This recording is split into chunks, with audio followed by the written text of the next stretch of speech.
전원을 또 안 켰네요.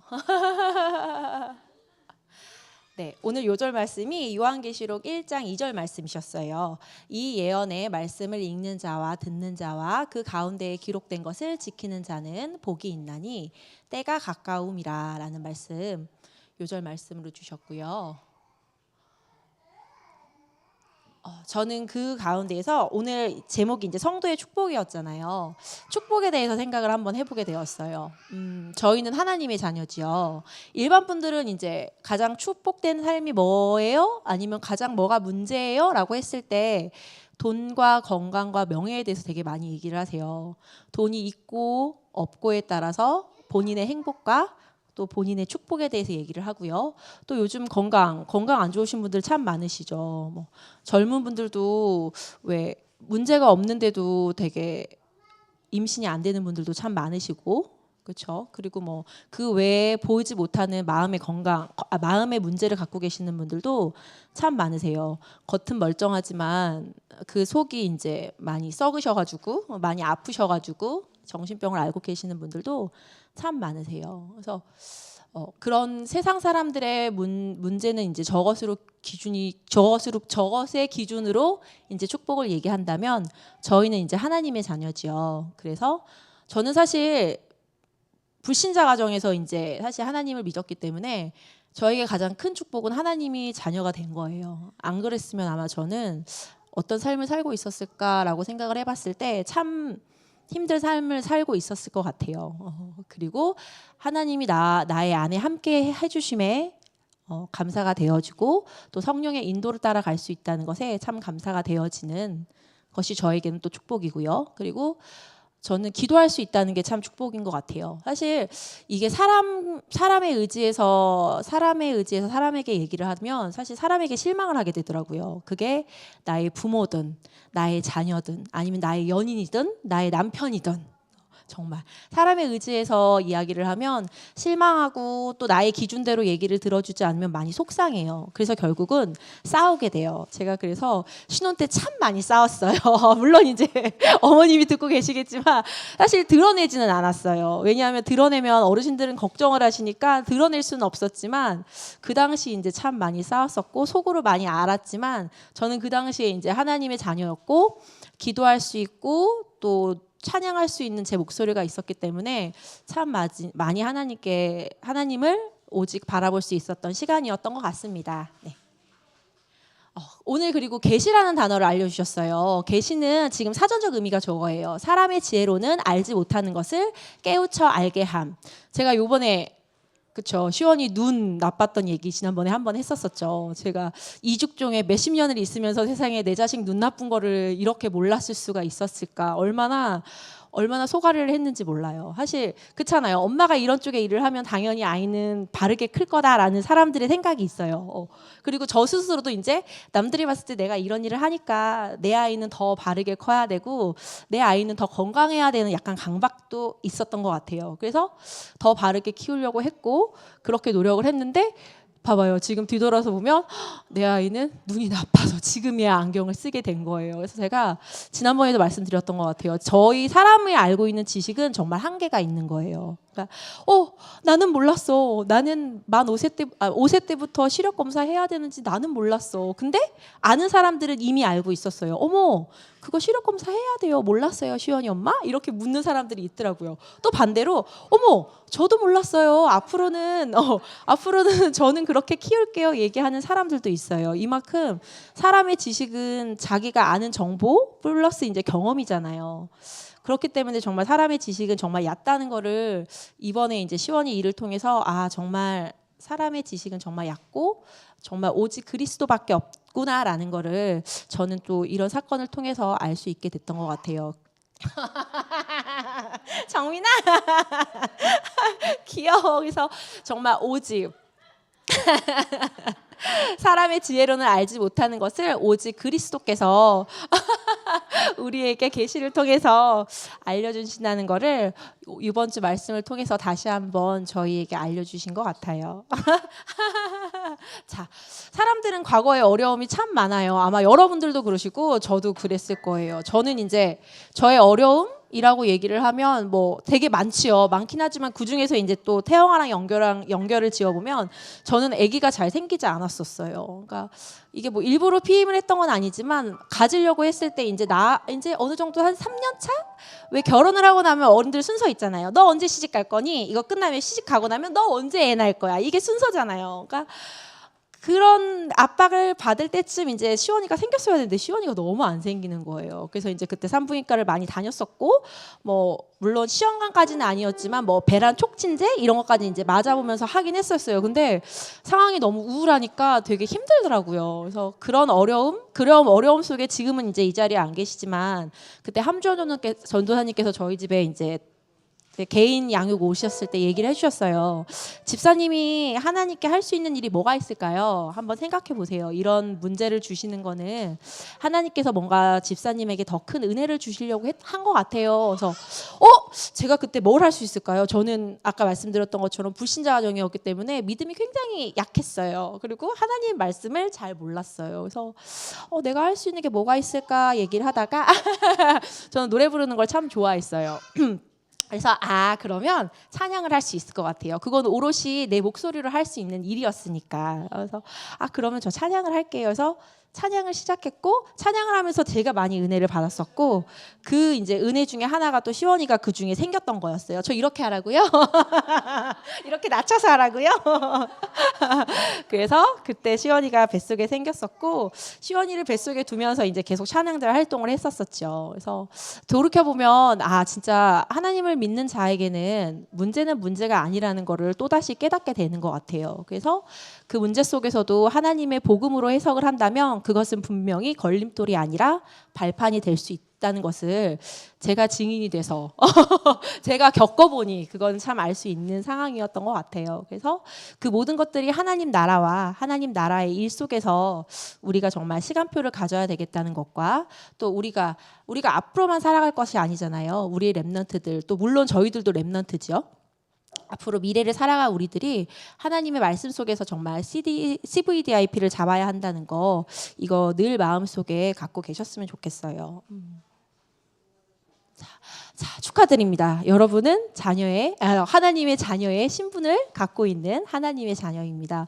저는 저 신분과 권세라는 단어가 참 좋은 것 같아요. 너의 신분은 뭐니? 금수저니 흙수저니? 이런 게 아니라 저의 신분은 하나님의 자녀예요. 그거만큼 가장 좋은 건 없어요. 그렇죠? 근데 요즘 이제 사실 물질적인 세상일 수밖에 없기 때문에 아이들의 기준에서는 저게 이해가 안 될 수도 있어요. 그렇지만 우리는 그걸 늘 마음속에 아이들이 깨닫고 하나님의 자녀인 것을 자긍심을 가질 수 있도록 얘기해 주셔야 돼요. 저희 시원이한테는 제가 항상 그래요. 시원이는 엄마가 시원이가 너무 안 생겨서 하나님께 기도하고 찬양 드렸더니 하나님께서 시원이를 보내주셨어. 그래서 시원이는 아직도 하나님이 보내주신 줄 알아요. 그러면 이제 시원이 아빠는 웃죠. 너 하나님 보내준 게 아니라 내가 낳은 거야. 근데 시원이는 아니야, 나 하나님이 자녀야. 나 하나님이 보내주신 거야. 라는 그 자부심이 좀 있어요. 그래서 그래 시원아, 너의 자부심은 하나님의 자녀이기 때문에 생성이 된 거고 또 하나님이 너와 함께 계시기 때문에 너는 늘 승리할 거야 라는 거를 어릴 때부터 이제 각인, 응원, 격려 이렇게 해주고 있죠. 그래서 여러분들 자녀도 내 자녀가 아니라 하나님께서 보내주신 나의 귀한 렘넌트인 것을 잊지 마셨으면 좋겠습니다. 그래서 신분과 권세에 관해서 말씀이 빌립보서 3장 20절 말씀이었어요.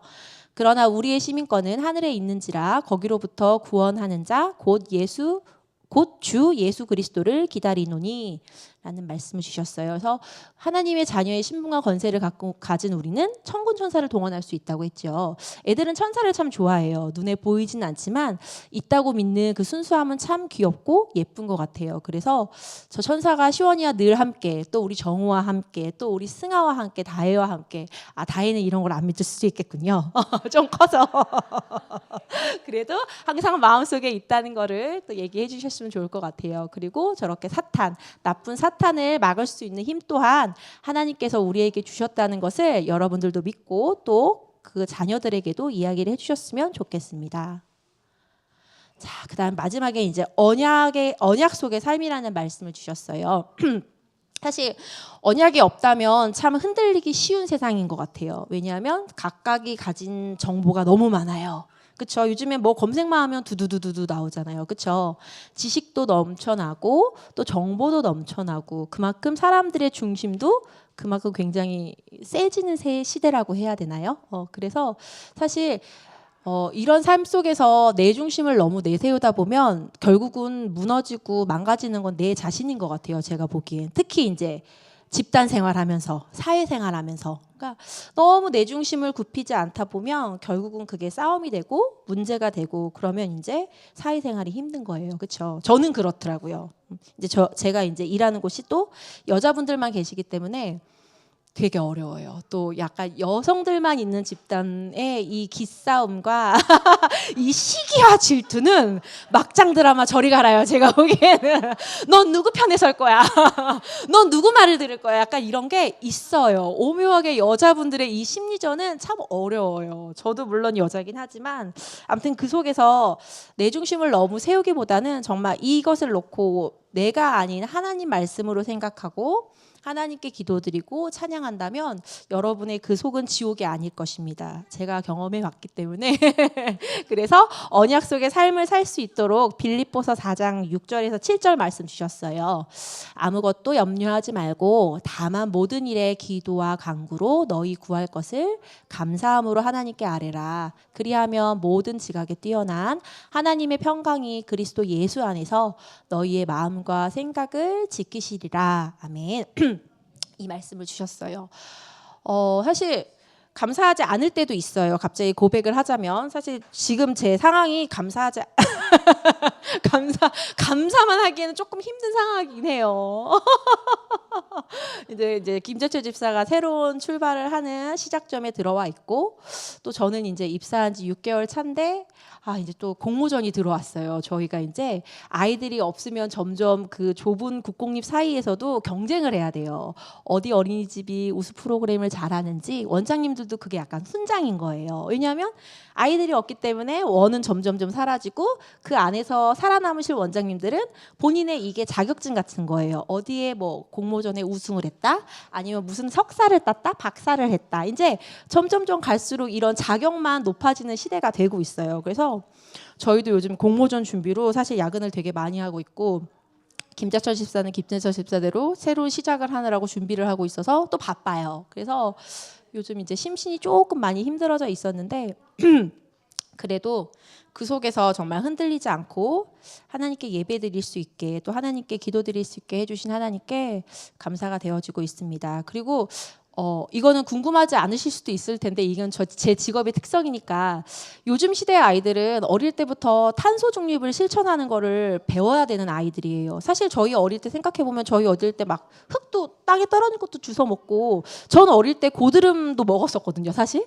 근데 지금 아이들은 상상할 수 없는 일이에요. 지금 아이들은 어릴 때부터 탄소가 배출되지 않도록 재활용을 실천을 해야 되고, 그렇죠? 근데 사실 아이들한테 재활용을 실천하라는 건 쉬운 거 아니에요. 왜냐하면 그거 어른들이 해야 되는데 세상에 우리 아파트 단지만 봐도 재활용 실천 안 하시는 어른분들 진짜 많으세요. 근데 그거를 이제 어린 아이들부터 실천을 하고 너희들이 살아갈 세상은 지금 지구가 너무 환경이 오염되어 있고 안 좋기 때문에 너희들이 해야 돼라고 얘기한다는 건 참 어려운 거예요. 근데 그 어려운 거를 이제 어린 연령부터 해야 되는 시대가 왔어요. 그래서 아까 인춘정 장로님 기도할 때도 이제 환경의 문제에 대해서 살짝 얘기를 해주셨죠. 기후가 많이 아프고 있어서 우리 아이들이 지금 이런 세상에 살고 있어야 하며 또 기후뿐만 아니라 정말 정신으로도 아픈 사람들이 너무 많은 세상이기 때문에 우리들 아이들이 살아갈 세상을 놓고 정말 많이 기도를 해야 되는 시기이기도 합니다. 그래서 우리들의 아이들 한 명 한 명이 나의 아이뿐만 아니라 나의 아이와 같은 반 친구들 또 같은 뭐 지역에 살고 있는 친구들까지도 정말 조금 아우르면서 같이 기도할 수 있는 저희 태영아 부모님들 또 조부모님들 또 선생님들이 될 수 있기를 바라봅니다. 무엇 안에서? 언약 안에서. 네, 그게 키포인트였습니다. 네, 제가 기도하고 마치도록 하겠습니다. 주는 그리스도이시오 살아계신 하나님의 아들이십니다. 모든 문제 해결자이십니다. 사랑의 하나님 아버지 감사합니다. 저희를 하나님의 자녀로 불러주시고 저희 안에서 살아계심에 감사를 드립니다. 하나님 저희 안에서 저희를 하나님의 길로 인도해 주심에 감사를 드려요. 하나님 저희들의 태영아와 저희들의 부모님 또 조부모님 교사들이 있습니다. 정말 나 하나가 하나님의 귀한 나라요.